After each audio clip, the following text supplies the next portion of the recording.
Česku má síce ani rodák, ani nie miestny, ale určite poznáte festival Lumen, ktorý tu každoročne privíta tisícky ľudí.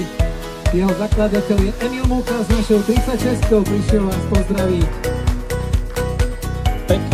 Pekné poobedie všetkým. Moje meno je Emil Mucha, tak ako povedal Peťo.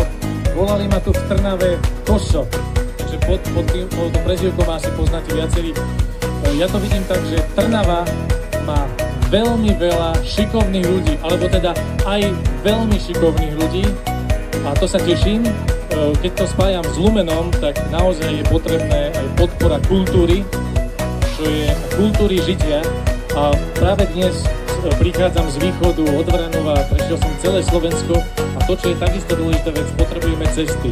Cesty pre auta, ale cesty k sebe a preto príďte 30. septembra zmeniť túto náladu v našej spoločnosti.